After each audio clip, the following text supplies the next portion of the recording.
Hello friends, ഇന്ന് എൻ്റെ കയ്യിൽ ഒരു 14+ സംഭവം ടച്ച് വർക്ക് ചെയ്യാത്ത കോമൺ കംപ്ലയിൻറ്റ്. അതായത് ഇതിൽ വരുന്നതൊക്കെ ഇതാണ് അപ്ഡേഷനിൽ ഇഷ്യൂ വരാത്ത ഡിസ്പ്ലേകൾ എന്ത് ചെയ്യും, ടച്ച് IC ആണ് ഡാമേജ് വരിക. ഈ ഡിസ്പ്ലേ ആണെങ്കിൽ അപ്ഡേഷൻ ഇഷ്യൂ വരാത്ത ഡിസ്പ്ലേ ഉണ്ടോ. ഇതിൽ ഈ ഒരു ടച്ച് ICൻ്റെ ഈ ഒരു നമ്മൾ അൺനോൺ പാർട്ടൊക്കെ ചേഞ്ച് ചെയ്യുന്ന ഒരു IC ഉണ്ട്. ആ ICയിലോട്ട് പോകുന്ന ഒരു ലൈന് ഷോർട്ടായി പോണത്. അതായത് ഇത് രണ്ട് കണക്ഷൻ പോകുന്ന സ്ഥലത്ത് രണ്ട് കപ്പാസിറ്റർ അതിൻ്റെ സെൻറ്ററിൽ വെച്ചിട്ട് എന്ത് ചെയ്യുക, അതിൻ്റെ ഒരു ഫിൽറ്ററിങ് എന്നല്ല അതിന് പറയുക. അതായത് ആ ജംഗ്ഷന് പോണ ഈ വോൾട്ടേജ് റെയിലിനെ, കാരണം അങ്ങനെ എപ്പോഴും ഗ്രൗണ്ട് ഉണ്ടെങ്കിൽ അവിടെ ഫിൽറ്ററിങ് വർക്ക് ചെയ്യുള്ളൂ. അതായത് ആ ഒരു ട്രാക്കിനെ എന്ത് ചെയ്യുക, ആ ഒരു സിഗ്നലിൻ്റെ കമ്മ്യൂണിക്കേഷൻ എന്തോ വേണ്ടിയിട്ട് അവർ ചെയ്തു വെച്ചാണ്. അതായത് ടച്ച് എന്ന് പറഞ്ഞാൽ നമ്മളിങ്ങനെ പ്രസ് ചെയ്യുമ്പോൾ ഒരു ഗ്രൗണ്ട് റെസിസ്റ്റൻസ് പോലെ വർക്ക് ചെയ്തിട്ടാണ് ഈ ടച്ച് ഫങ്ഷൻസൊക്കെ വർക്ക് ചെയ്യുന്നത്. അപ്പോൾ അതിൽ വെച്ചൊരു കണക്ഷൻസിന് ഈ ഒരു കപ്പാസിറ്റർ ഷോർട്ടായി പോകുന്നത്. ഈ കപ്പാസിറ്റർ നമുക്ക് എന്ത് ചെയ്യുക, റീപ്ലേസ് ചെയ്യുക. കാരണം ഇതിൻ്റെ രണ്ട് സൈഡും രണ്ട് വാല്യൂ വരെ, ഗ്രൗണ്ട് അല്ല ഇത് വരുന്നത്. ഒരു സൈഡിലൊരു 500 സംതിങ്ങും ഒരു സ്ഥലത്ത് 250 സംതിങ് ആണ് വാല്യൂ വരുന്നത്. അപ്പോൾ ഈ കപ്പാസിറ്റർ നമുക്ക് എന്ത് ചെയ്യാൻ പറ്റും, റീപ്ലേസ് ചെയ്യാൻ പറ്റും. റീപ്ലേസ് ചെയ്യാൻ നമുക്കിപ്പോൾ ഈ ഒരു സൈസിൽ വരുന്ന ഗ്രൗണ്ടായിട്ട് വരുന്ന ഏത് ലൈനും നമുക്ക് കപ്പാസിറ്റർ എന്ത് ചെയ്യുക, റീപ്ലേസ് ചെയ്യാൻ പറ്റും. മസ്റ്റായിട്ട് റീപ്ലേസ് ചെയ്യണം.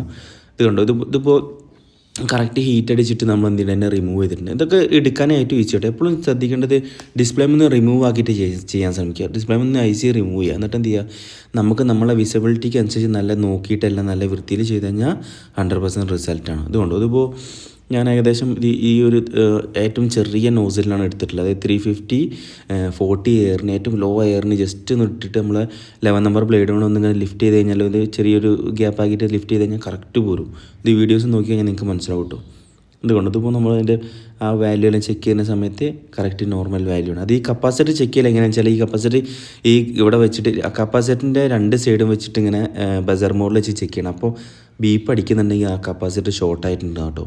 പിന്നെ ഞാനിപ്പോൾ ഇത് റീപ്ലേസ് ചെയ്യുന്ന നമ്മളെ 14 Pro Maxൻ്റെ താഴേന്ന് ഈ രണ്ട് കപ്പാസിറ്റർ എടുത്തിട്ട് ഇപ്പോൾ റിമൂവ് ചെയ്തിട്ടുള്ളത്.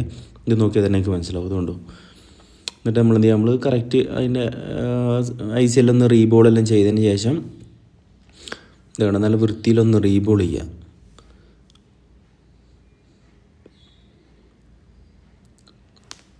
റീബോൾ ചെയ്തതിന് ശേഷം നമ്മളെല്ലാവരും ഫിറ്റ് ചെയ്യുന്ന പോലെ തന്നെ കറക്റ്റ് എന്ത് ചെയ്യുക, ഡിസ്പ്ലേയിലോട്ട് നമ്മളൊന്ന് വെച്ച് കൊടുക്കുക. എപ്പോഴും ഫ്ലെക്സ് അപ്ലൈ ചെയ്യുമ്പോൾ ഇതിൻ്റെ മുകളിൽ ഫ്ലെക്സ് അപ്ലൈ ചെയ്ത് നോക്കുന്നുണ്ട്, നല്ല റിസൾട്ട് ആയിരിക്കും. കാരണം മുകളിൽ ജസ്റ്റ് ഒരു ലേശം ഒരു ഡ്രോപ്പ് അവിടെ തട്ടിച്ച് കൊടുത്താൽ മതി. കാരണം ICൻ്റെ ഉള്ളിലോട്ട് ഫില്ലാകുമ്പോഴാണ് ഇത് സൈഡിലേക്ക് മാറിപ്പോവുക. ഇതുകൊണ്ട് ഇതിപ്പോൾ സംഭവം എല്ലാം റീബോളെല്ലാം ചെയ്ത് വെച്ചു. എന്നിട്ട് ഇപ്പോൾ നമ്മൾ ആ ഫോണിൽ തന്നെ നമ്മളൊന്ന് ചെക്ക് ചെയ്ത് നോക്കുക. അതിൻ്റെ സംഭവം എപ്പോഴും ശ്രദ്ധിക്കേണ്ട കാര്യം എന്ന് പറഞ്ഞാൽ IC ആ ഒരു കപ്പാസിറ്റർ റിമൂവ് ചെയ്യുമ്പോൾ ഏറ്റവും കുറഞ്ഞ് ഹീറ്റ് അടിക്കുക. അല്ലെങ്കിൽ അതിൻ്റെ മെയിൻ ഡ്രൈവർ ICൻ്റെ അവിടെ എന്തെങ്കിലും ബോൾസ് വരെ എന്തായി കഴിഞ്ഞാൽ പിന്നെ നമുക്ക് അതിൻ്റെ അൺനോൺ ബട്ടൺ IC മാത്രം എടുത്തിട്ട് ചേഞ്ച് ചെയ്യുക. അത് കുറച്ച് പണിയുള്ള വർക്ക്, കുറച്ച് റിസ്ക് ഉള്ള വർക്ക്, അത് കുറച്ച് പണിയുണ്ട്. അപ്പോൾ ഇതുപോലെ നല്ല രീതിയിൽ ചെയ്ത് കഴിഞ്ഞാൽ 100% റിസൾട്ടാണ് സംഭവം. ഇതിപ്പോൾ നോക്കിക്കഴിഞ്ഞാൽ മനസ്സിലാവുന്നത് സെയിം ഫോണാണ്. IC നിങ്ങൾക്ക് നോക്കിക്കഴിഞ്ഞാൽ മനസ്സിലാവുന്നതുകൊണ്ട് ആ ഗ്രൈൻഡ് ചെയ്തിട്ട് ഇത് ഗ്രൈൻഡ് ചെയ്യുക പറഞ്ഞാൽ ഫസ്റ്റ് നമ്മൾ ഗ്രൈൻഡറിനെ ഒന്ന് ജസ്റ്റ് ഒന്ന് ഗ്രൈൻഡ് ചെയ്യണമെന്ന്. ഗ്രൈൻഡ് ചെയ്തിട്ട് പിന്നെ നമ്മൾ എന്ത് ചെയ്യുക, കപ്പാസിറ്ററിൻ്റെ ഒരു സൈഡ് ജസ്റ്റ് കണ്ടു തുടങ്ങിയാൽ നമ്മളെന്ത് ചെയ്യുക, അത് സ്റ്റോപ്പ് ചെയ്യുക. പിന്നെ സ്ക്രാച്ച് ചെയ്തിട്ട് ആ കപ്പാസിറ്റി കറക്റ്റ് നമുക്ക് ചെക്ക് ചെയ്യാം. ഇപ്പോൾ നോക്കിയാൽ അറിയാം, ടച്ച് എല്ലാം കറക്റ്റ് ഫങ്ഷൻസ് എല്ലാം മൊത്തം A to Z വർക്കിംഗ് ആണ്. അപ്പോൾ ഇതുപോലത്തെ കംപ്ലയിൻറ്റ് വന്നാൽ ഐഡൻറ്റിഫൈ ചെയ്യേണ്ട മെയിൻ പറഞ്ഞാൽ IC ഹീറ്റ് ആവും. IC മേൽ ജസ്റ്റ് നമ്മൾ നോക്കിക്കഴിഞ്ഞാൽ IC നല്ല രീതിയിൽ ഹീറ്റ് ആവുകയാണെങ്കിൽ 100% IC ആയിരിക്കും.